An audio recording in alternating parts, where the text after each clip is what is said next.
Discovery na escola. Neste episódio de Discovery na Escola, aprenda sobre um animal que pode viver 1 século e jejuar durante 1 ano em Tudo sobre Crocodilos. Veja como suas mandíbulas podem imprimir 16 toneladas de força. Depois deslize no cenário e dê uma olhada assustadora nas serpentes em Tudo sobre Cobras. Descubra como estas andarilhas desprovidas de pernas florescem há mais de 100 milhões de anos. E fique atento às perguntas, atividades e recursos após cada segmento.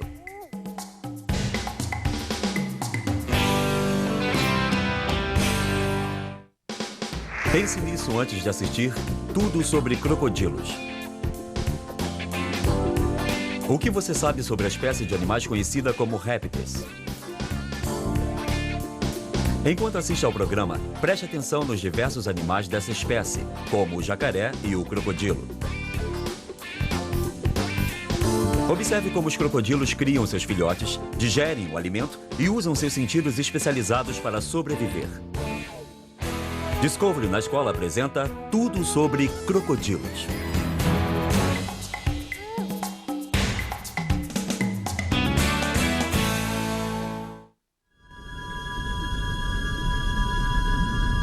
Que tipo de animal eclode de ovos, mas consegue galopar tal qual um cavalo ou cruzar um oceano? São os mesmos animais que podem passar 1 ano sem se alimentar, viver 1 século e que pacientemente observaram o surgimento e o desaparecimento dos dinossauros. Aparentemente, poucas doenças os afligem. E tendo corações mais avançados do que os de qualquer outro animal na Terra, eles detêm a chave para o avanço científico decisivo. Predadores de alto desempenho, eles continuam sendo os senhores de seus domínios.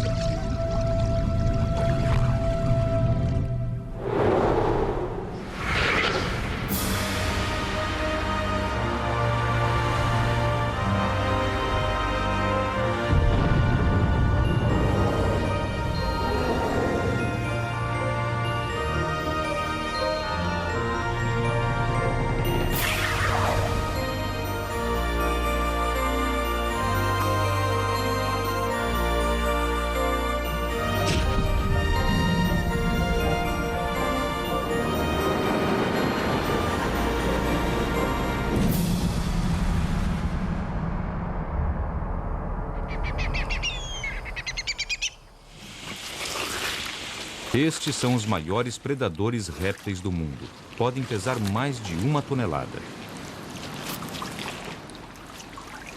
Seu design avançadíssimo precisou de poucas alterações em aproximadamente 250 milhões de anos.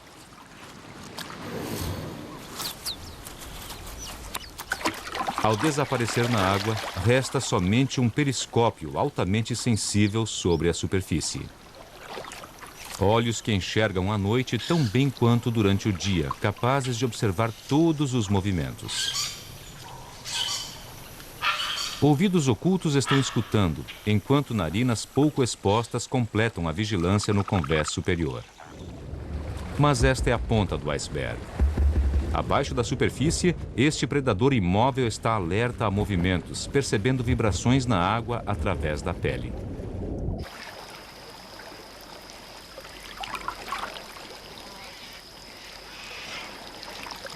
Na hora de mergulhar, as escotilhas se fecham. Uma aba na parte posterior da boca sela a garganta e as passagens de ar. Ouvidos e narinas são desativados e uma membrana através da qual é possível enxergar desce sobre os olhos. Caçadores furtivos da água, eles se infiltraram em pântanos e rios em todas as terras de clima quente do planeta. Coletivamente são conhecidos como crocodilianos e atualmente há mais de 20 espécies distintas. Os aligatores são abundantes nos Estados Unidos, enquanto seus primos próximos, os caimões, se difundem pelo sul até a Argentina. Cosmopolitas, os crocodilos estão muito dispersos das Américas à África, da Ásia tropical ao Pacífico. No entanto, o único alligator fora da América é um primo distante, da China. Em vidas que podem chegar a 100 anos, eles desgastarão alguns milhares de dentes. Com 60 ou mais dentes na boca, um crocodilo consegue pegar praticamente tudo. Mandíbulas poderosas são ferramentas de morder com a força de várias toneladas. Todavia, com pouca alavancagem para sua abertura, elas podem ser mantidas fechadas por uma forte tira de borracha. No entanto, para a maioria dos crocodilos, mandíbulas mais estreitas e pontiagudas são mais adequadas a uma dieta bastante diversificada, de minúsculos pitus a pesados gnus. Porém, a diferença é mais do que uma simples questão de forma. Ao contrário dos aligatores, os crocodilos são adaptados para sobreviver no mar. Glândulas na língua eliminam o excesso de sal, mantendo em equilíbrio os fluidos corporais. Os crocodilos podem viajar contornando linhas costeiras em busca de novos rios, sendo que alguns vão mais longe.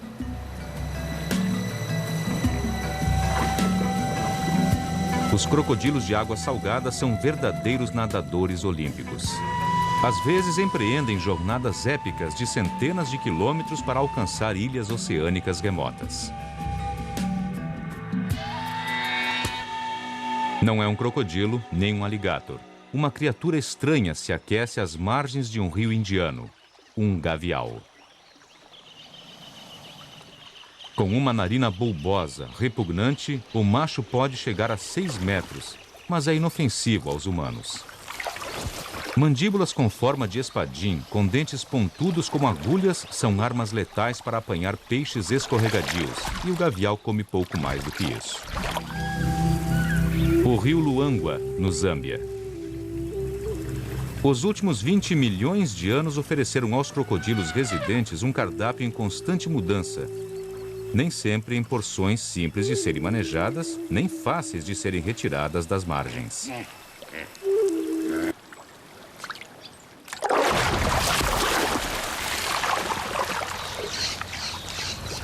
Perdeu por uma fração de segundo.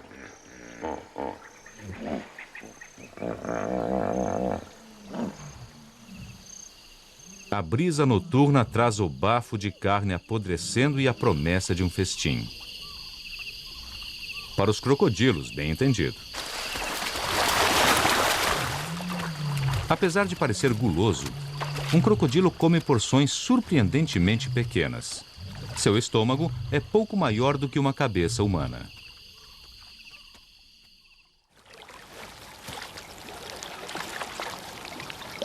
Amanhece, e os crocodilos só têm uma coisa em mente. As barrigas podem estar cheias, mas para digerir a refeição, eles primeiro têm que acender o forno. Como todos os répteis, eles só funcionam quando estão aquecidos. A comida literalmente apodrecerá dentro de um crocodilo frio. Então, neste caso, o banho de sol é realmente uma necessidade saudável. Enquanto um crocodilo relaxa, estruturas ocultas dentro de seu lombo estão ocupadas absorvendo calor. Este é um alligator se aquecendo ao sol, pelo menos é o que o olho humano vê. No entanto, uma câmera sensível ao calor revela algo mais: painéis solares embutidos ao longo do dorso. As saliências brilham mais quentes do que o resto do corpo. Porque estas cristas em miniatura estão absorvendo o calor do sol. Cada uma incorpora um disco ósseo envolto por vasos sanguíneos diminutos. O calor é absorvido através da pele e transferido à corrente sanguínea.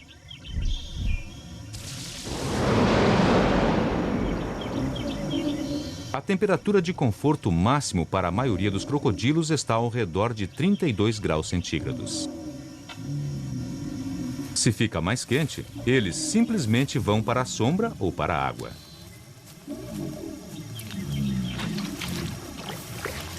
Alternando-se entre a água fria e as margens cálidas de um rio, eles controlam a temperatura corporal com uma variação de poucos graus. Está fora de moda chamá-los de sangue frio. Agora sabemos que os crocodilos gostam de se manter quentes. O uso eficaz que fazem da energia solar lhes confere uma grande vantagem sobre outros animais. Chova ou faça sol, aves e mamíferos aquecem seus corpos a partir de dentro, queimando combustível. Este é um passaporte para climas frios. No entanto, eles têm de trabalhar ativamente para manter as fornalhas alimentadas. Grama por grama, uma ave usa 20 vezes mais energia do que um crocodilo e ingere 50 vezes mais alimento. Para um alligator que se aquece ao sol, a vida de uma ave deve parecer um extenso frenesi de alimentação. Retirar calor gratuito do sol diminui as necessidades alimentares do alligator. Dependendo de suas reservas de gordura, crocodilos grandes podem deixar de se alimentar por um ano inteiro. Esses caras já eram ecologistas ativos muito antes da ecologia virar moda. Não é de se surpreender que eles fiquem tão escarrapachados. Eles estão jogando um jogo de espera que mataria todos nós de tédio. No entanto, não se deixe enganar pela sua imobilidade. Os crocodilos podem irromper com um poder incrível.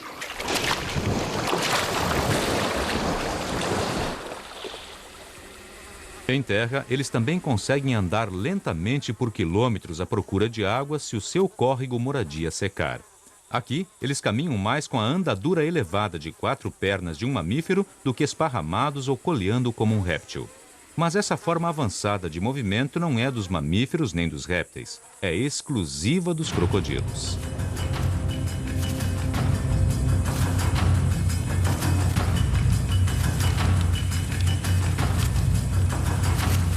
Exceto em contos de terror, nenhum crocodilo vivo hoje vai caçar você para comer.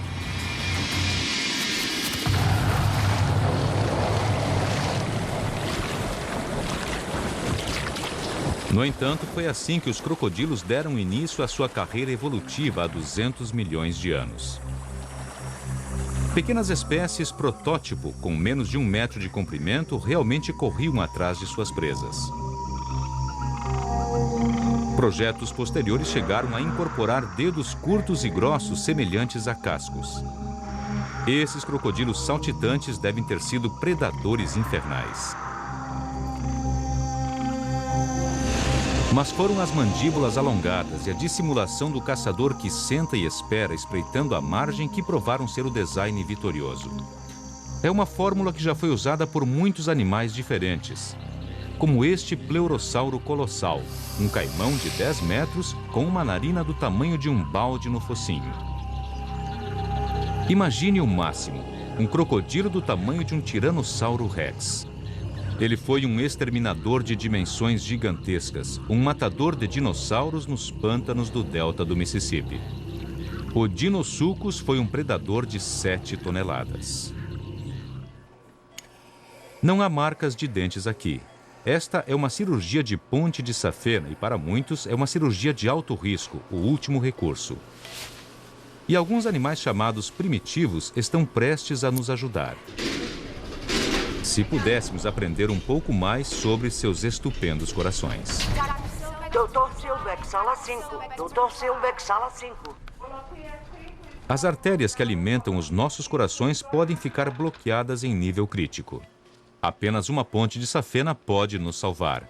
Agora, os cientistas estão investigando o coração do alligator porque ele consegue fazer desvios em suas próprias artérias. Imitando este feito notável, certamente poderíamos salvar mais corações humanos. Os crocodilos parecem ter os corações mais avançados do mundo. Eles foram um mistério zoológico por mais de um século. Agora, finalmente, estamos começando a descobrir seus segredos espantosos.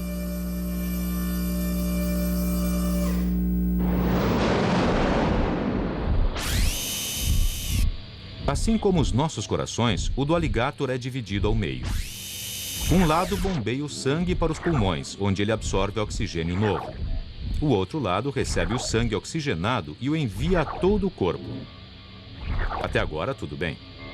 A mágica começa quando o alligator mergulha e não pode reabastecer os pulmões. Regulando seu conjunto exclusivo de válvulas, o coração desvia o sangue dos pulmões e o recicla diretamente para o cérebro e outros órgãos vitais. Ótimo, mas isso é apenas parte da história. O próprio sangue tem uma capacidade surpreendente de liberar oxigênio muito maior do que o sangue de outros animais mergulhadores. Sob a água, o alligator também pode interromper o suprimento de sangue aos músculos, reduzindo os batimentos cardíacos para 1 ou 2 por minuto e simplesmente esperar.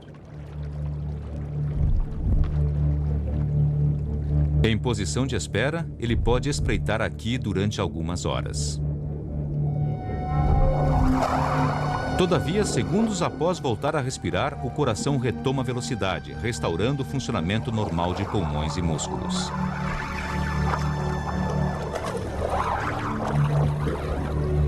Estes animais são majestosamente adaptados para nadar. O impulso à frente é fornecido pela cauda potente. Pernas alinhadas ao corpo, flutuação e uma postura ajustada via suprimento de ar aos pulmões. Em termos de grandiosidade e economia, há poucos nadadores melhores do que eles. Sobreviver durante o primeiro ano é o maior desafio de um crocodilo. Sozinho, as chances são poucas. No entanto, as mães crocodilo são notavelmente zelosas e ajudam sua prole a lutar pela chance de sobreviver. A partir do momento em que bota perto de 50 ovos, o crocodilo guarda seu ninho noite e dia. Por 2 meses, a ninhada esteve incubando num monte de vegetação em decomposição. O ar se enche agora com os gritinhos dos pequenos crocodilos. Instintivamente, ela é atraída ao monte do qual o som é emitido. Ela responde abrindo o ninho.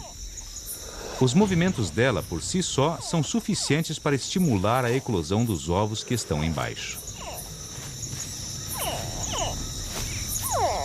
E o chamado dos irmãos encorajará outros a emergir, disparando uma reação em cadeia.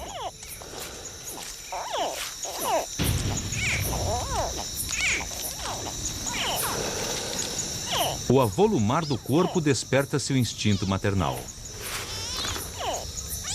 Usando suas poderosas mandíbulas, com delicadeza extrema, ela leva a prole à água. Aqui, a gangue permanecerá junta, formando uma creche sob o olhar atento da mãe. Eles ficam em contato através de guinchos baixos. Eles estarão mais seguros se permanecerem juntos.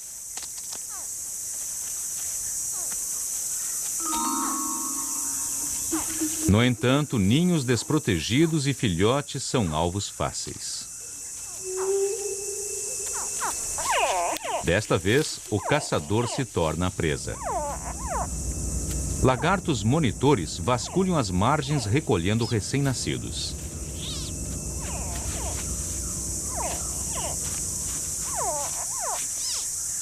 Eles podem dizimar colônias inteiras de ninhos rapidamente. Para sobreviver, os recém-nascidos precisam encontrar um abrigo o quanto antes. Mas que lugar é seguro? O bombardeio aéreo de milhares e águias é uma ameaça constante.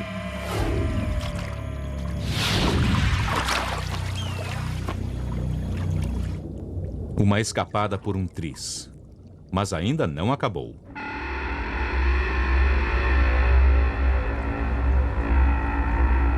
Para um recém-nascido, uma barramunda é como um grande tubarão branco. Durante o primeiro ano, 9 entre cada 10 filhotes morrerão. E o verdugo, acredite se quiser, é o inimigo interno. Crocodilos adultos de ambas as espécies caçam implacavelmente os filhotes de outros. Os números finais mostram que o índice de sobrevivência é inferior a 1%. Isso é canibalismo em alta escala. Mesmo assim, nos grandes pântanos da Austrália setentrional, os crocodilos florescem. Muitos foram caçados até os anos 70 e seus números decaíram consideravelmente. Mas, ironicamente, a própria escassez de adultos saqueadores permitiu que novas gerações de crocodilos sobrevivessem e crescessem sem serem molestadas. São os sobreviventes mais tenazes. Os próprios cientistas se surpreenderam com a habilidade deles para se reequilibrar. No entanto, com tantos crocodilos por aí, há um risco crescente de ataques a pessoas.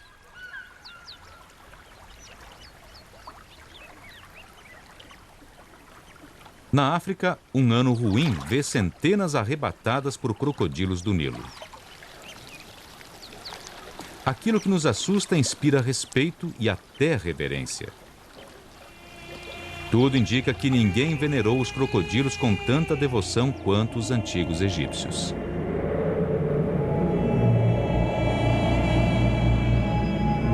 Eles faziam reverências diante do deus crocodilo, Sobek, e criavam crocodilos com rituais e cuidados pródigos.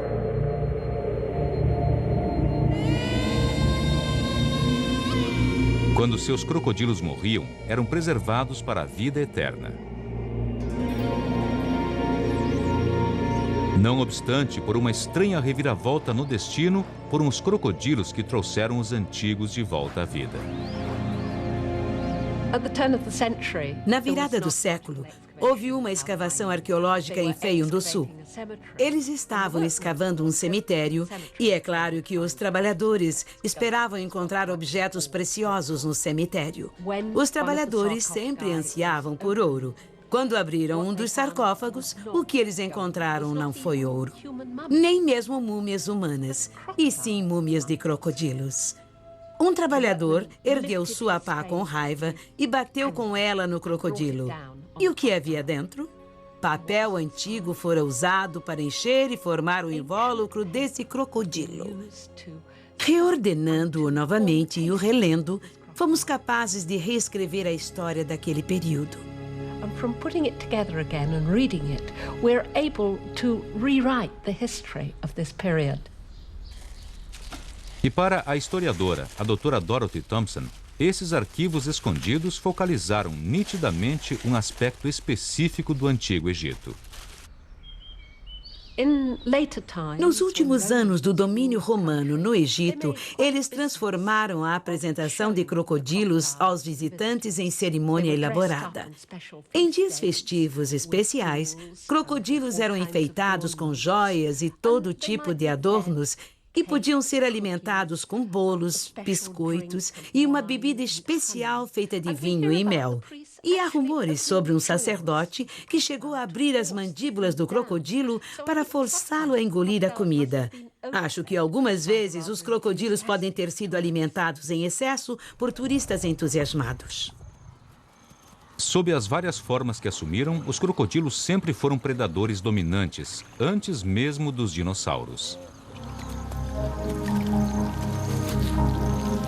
Ninguém imagina como os crocodilos se adaptarão aos próximos 100 milhões de anos. Mas uma coisa é certa: esses animais não estão desaparecendo. E no futuro que podemos prever, não há concorrentes perigosos para o título dos pesos pesados: o Rei do Pântano.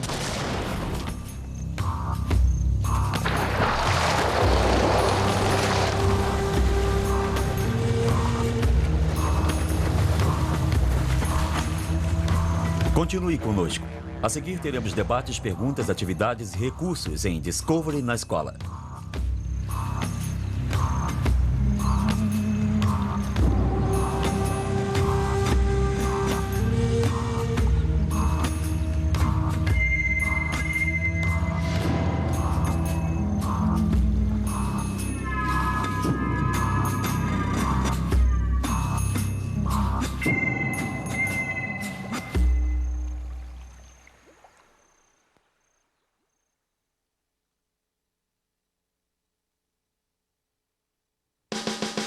Agora que você já assistiu tudo sobre crocodilos, fale sobre isso.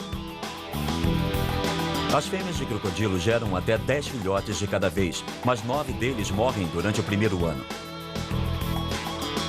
Debata por que animais que produzem um grande número de filhotes não superpovoam o meio ambiente, enquanto outros animais conseguem sobreviver gerando apenas uma cria. Agora tente isso.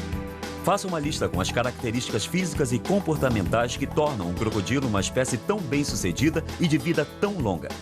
Crie um diagrama que mostre e descreva essas características notáveis.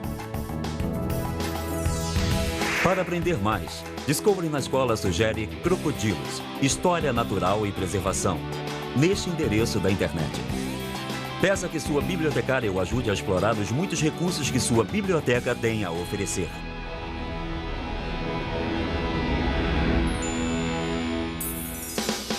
Pense nisso antes de assistir Tudo sobre Cobras. O que você sabe sobre as cobras? A que climas distintos elas se adaptaram? Você já viu uma cobra em seu habitat natural ou em um zoológico? Que características das cobras o surpreenderam? Enquanto assiste ao programa, anote como as cobras conseguem comer presas muito maiores do que o tamanho de suas bocas abertas e como o veneno afeta a presa. Discovery na Escola apresenta Tudo sobre Cobras.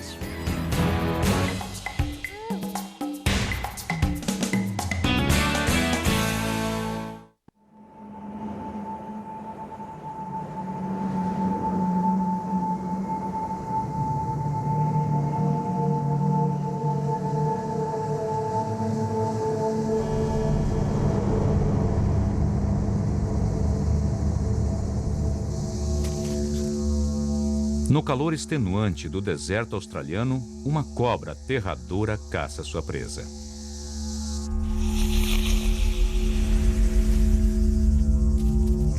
Como armamento, ela leva pouco mais de 1/100º de grama de veneno, que é tão potente que pode matar 250 mil camundongos. Ninguém sabe ao certo o motivo dessa cobra precisar ter em sua boca o equivalente animal a uma bomba atômica.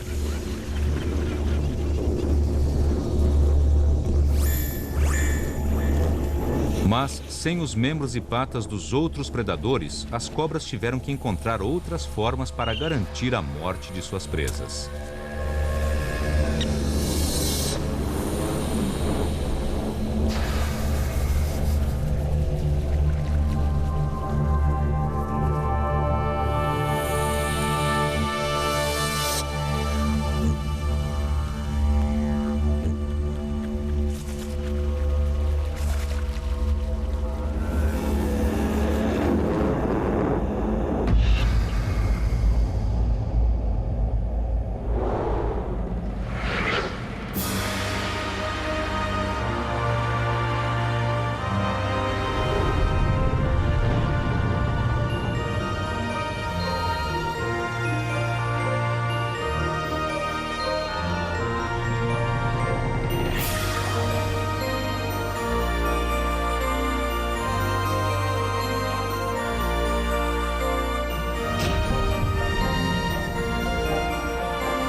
Antes de aparecer o primeiro ser humano, as cobras já existiam há mais de 100 milhões de anos.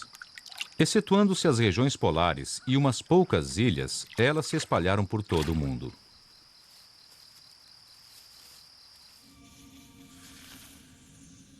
Apesar de todas as cobras terem o mesmo planejamento corpóreo básico, há amplas variações sobre o tema. Chegando a medir perto de 9 metros de comprimento, a jiboia verde é quase 10 vezes mais comprida do que a cobra rateira típica. Pesando 200 quilos, é 7.000 vezes mais pesada do que a cobra cega, que pertence à família que inclui a menor cobra do mundo. Há cerca de 2.700 espécies distintas de cobras. 70% nascem de ovos. As demais nascem vivas após lutar para se libertar de um saco vitelino.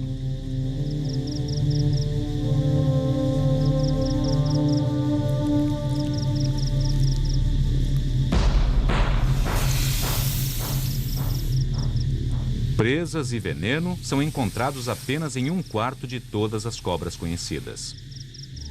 No entanto, todas as espécies têm métodos de ataque e defesa adaptados a habitats que variam da floresta tropical ao deserto.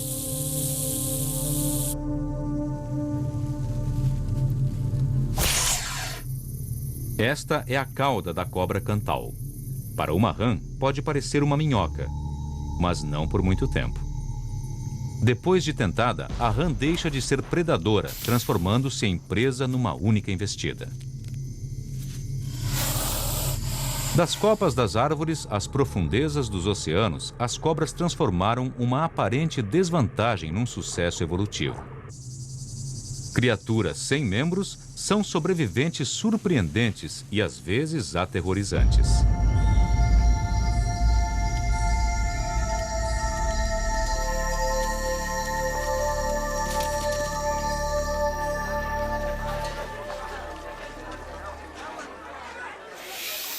No reino dos sentidos, as cobras parecem particularmente mal equipadas. Esta naja não está realmente hipnotizada pela música do encantador de serpentes. Na verdade, ela não a ouve como nós. Desprovida de um ouvido externo e com um ouvido médio pouco desenvolvido, ela capta vibrações apenas quando a mandíbula inferior está em contato com o solo. Tendo visão relativamente pobre, a naja fixa o olhar no movimento. Sua visão, assim como a da cascavel, é complementada por 2 sensores de calor côncavos logo abaixo dos olhos, chamados de fossetas. As fossetas possuem diminutas células receptoras sensíveis a mudanças de temperatura de 1/1000 de grau centígrado.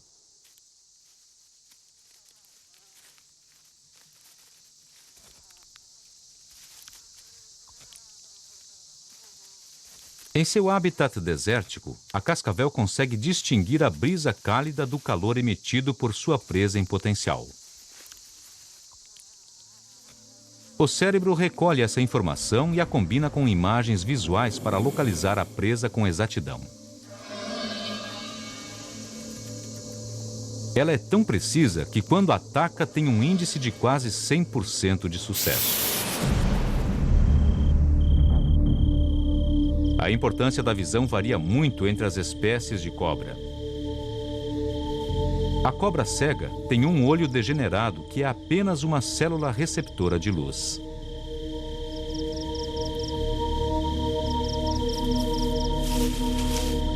Os olhos de muitas cobras noturnas são tão sensíveis que durante o dia elas contraem a íris que vira uma fenda. A maioria das cobras é incapaz de focalizar os olhos como nós fazemos. Em vez disso, elas movem as lentes para dentro e para fora, assim como uma câmera. As cobras podem testar o ar e os odores que ele transporta.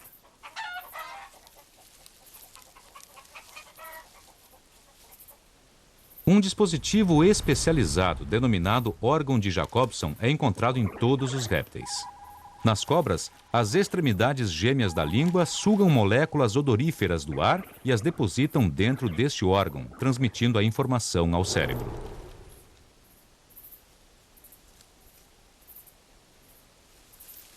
Por isso, apesar da visão relativamente pobre, o órgão de Jacobson da cobra rateira permite que ela rastreie um camundongo com rápidas chicotadas da língua.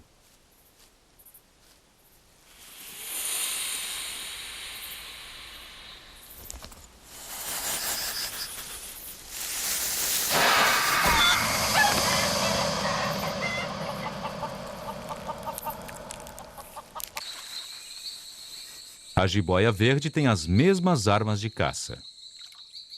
O que varia é a presa.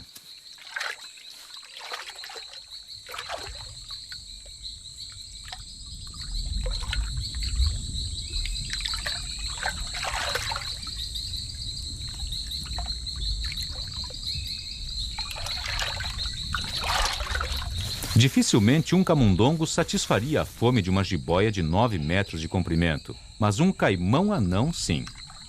Esse parente do alligator é um desafio imponente. A jiboia não desanima.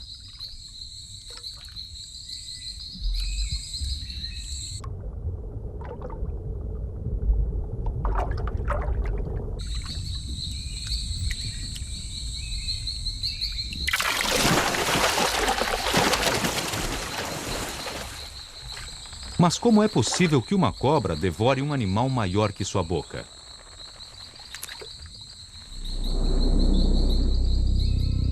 Um avanço nos primórdios da evolução das cobras foi a reconstrução de suas cabeças. Os ossos da mandíbula e do crânio passaram a se manter unidos por ligamentos elásticos em vez de estarem firmemente presos uns aos outros. Isso permitiu às cobras distender as mandíbulas e expandir a capacidade das bocas.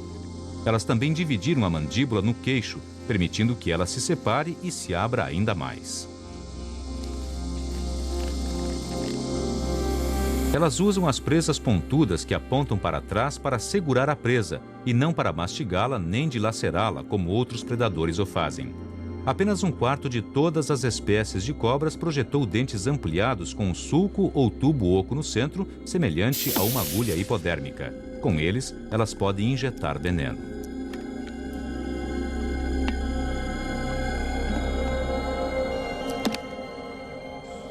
O veneno é produzido por glândulas salivares alteradas, encontradas na parte superior da boca da cobra. O veneno é uma mistura de proteínas capaz de destruir tecidos ou atacar funções nervosas e musculares.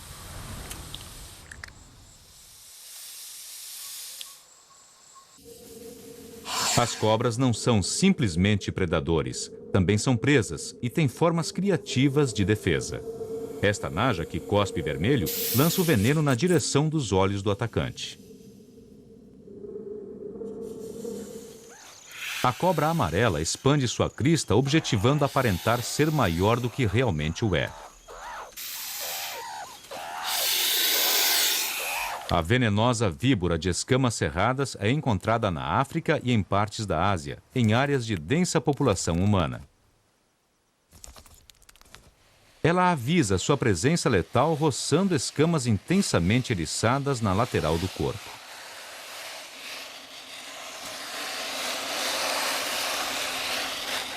Mas como você pode se defender se é uma cobra inofensiva? Você aparenta ser o que não é.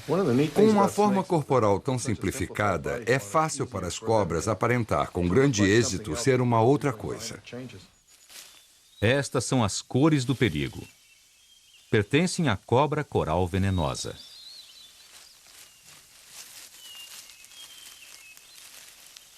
Já estas cores pertencem a cobras conhecidas como cobras corais falsas.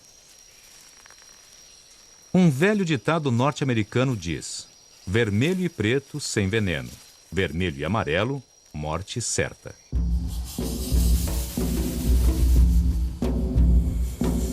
Todas as 2.700 espécies de cobra da atualidade descendem de um ancestral comum. Infelizmente, o registro fóssil é tão pobre que sabemos pouco sobre os detalhes da evolução das cobras. Alguns dos melhores indícios estão em evidências atuais e não em restos fragmentados do passado.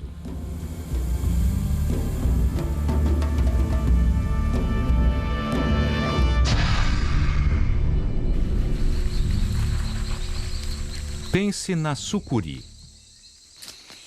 Até recentemente, e por não ser facilmente encontrada, ela não era muito compreendida. Dean Ripa teve êxito na procriação da surucucu e atualmente tem 40 espécimens em cativeiro. A experiência de Dean com essas cobras o levou a crer que pode haver mais de uma espécie. Estudando suas próprias cobras, ele começou a suspeitar que as sucuris sul-americana e a centro-americana são totalmente diferentes, levando em conta variações na estrutura corporal. Em Berkeley, Harry Green e Kelly Zamudio estavam testando uma ideia semelhante.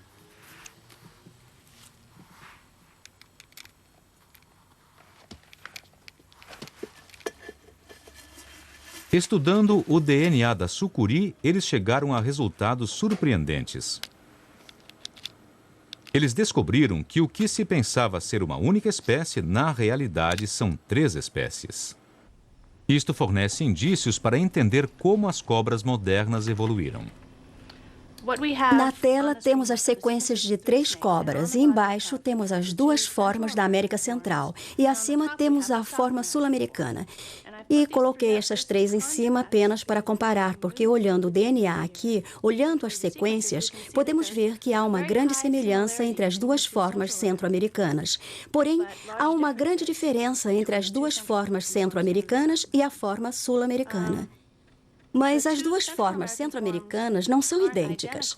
Passando pelo DNA aqui, pode-se ver que também há algumas diferenças. Não tantas quanto em relação às formas sul-americanas, mas também há algumas diferenças entre as 2 formas centro-americanas. A partir daí, podemos reconstruir uma árvore evolutiva que indica claramente o relacionamento entre as subespécies e a história evolutiva da espécie como um todo.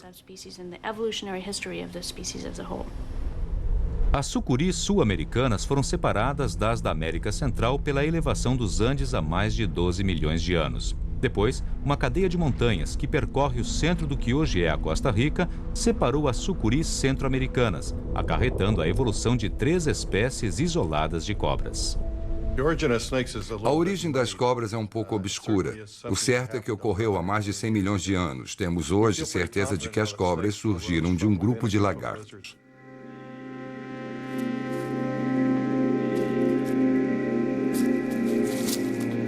Quaisquer que fossem esses lagartos, imagina-se que num ponto crítico eles se tornaram criaturas que viviam em covas, o que desencadeou uma mudança fundamental no projeto do corpo.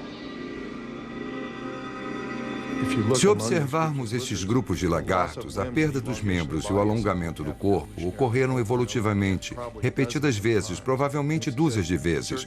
É como se alguns grupos de lagartos experimentassem perder as pernas, tornando-se criaturas mais longas e rastejantes. Atualmente, restam poucas espécies. Uma delas realmente deu certo, a das cobras.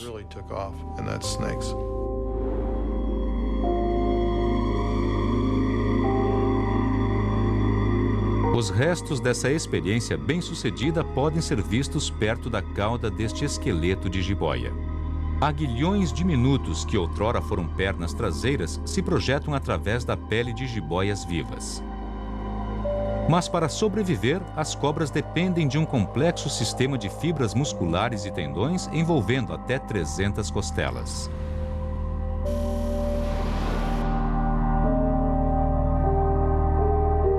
Curvar determinados músculos permite que as cobras se movam de diversas formas.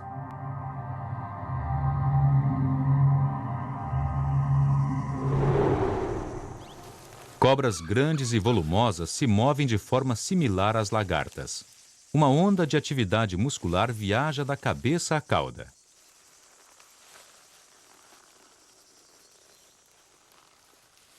Denominada locomoção retilínea, ela consiste em segurar o chão com as extremidades das escamas abdominais e se arrastar para a frente. As escamas ventrais são escamas abdominais grandes e planas.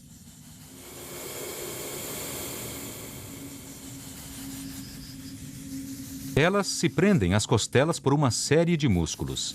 Atuando em conjunto com outras escamas abdominais, elas funcionam como a banda de rodagem de um pneu, possibilitando o movimento de arrastar.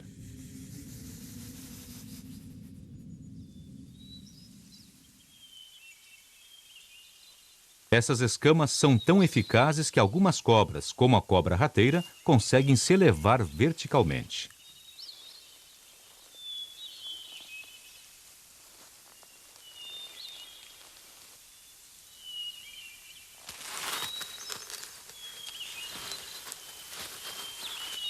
As escamas das cobras são, na verdade, parte da pele, não sendo um simples revestimento.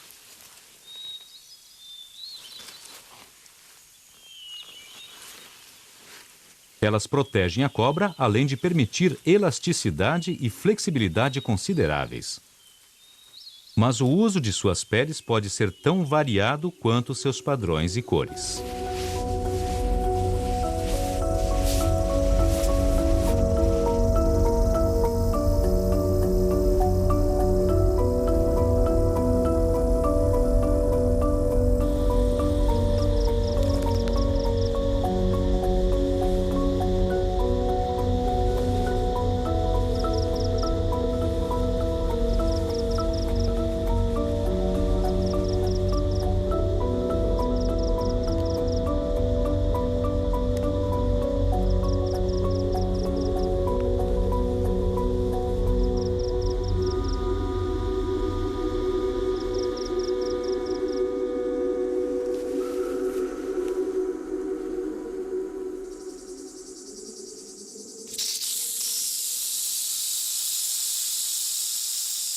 As cobras mudam de pele constantemente. Células vivas abaixo da superfície se separam e se juntam às células de cima. Na medida em que as células antigas se rompem, a pele externa da cobra fica mais espessa e pronta para ser descartada. O sinal mais claro da transformação por vir é quando uma escama transparente que recobre o olho adquire uma coloração leitosa. Com a ajuda de um tronco ou de uma pedra contra a qual se roça, a cobra literalmente rasteja para fora da pele, um processo conhecido como muda.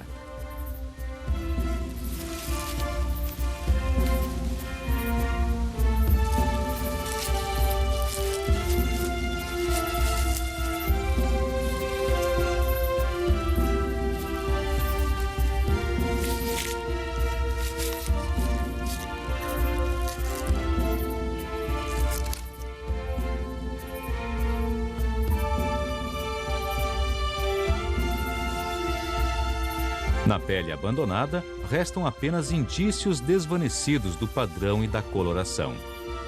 As células pigmentares, que geralmente dão às cobras cores brilhantes, permanecem na própria cobra.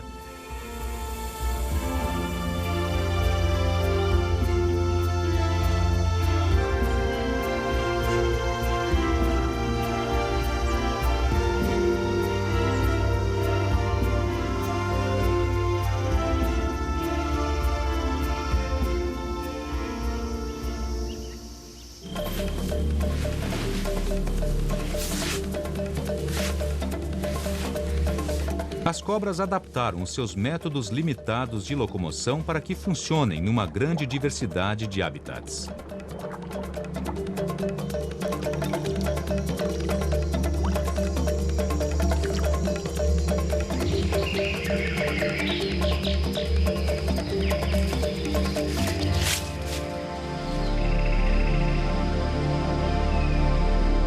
Através de sua evolução singular, as cobras provaram que não é necessário ter membros para correr, subir, pular ou nadar.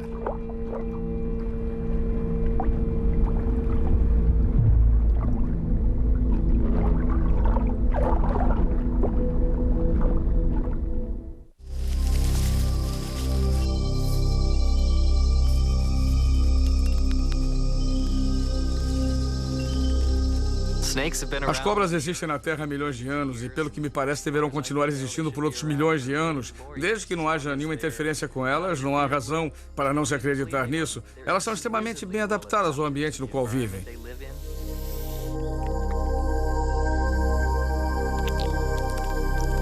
Se tiverem oportunidade, continuarão existindo por milhões de anos.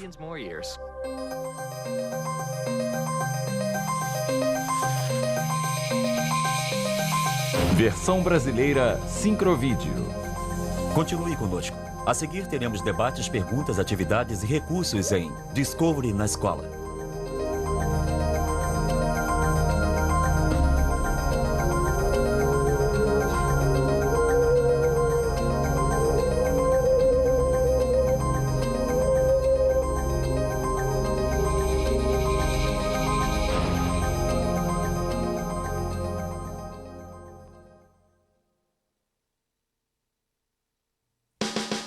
Agora que você já assistiu tudo sobre cobras, fale sobre isso.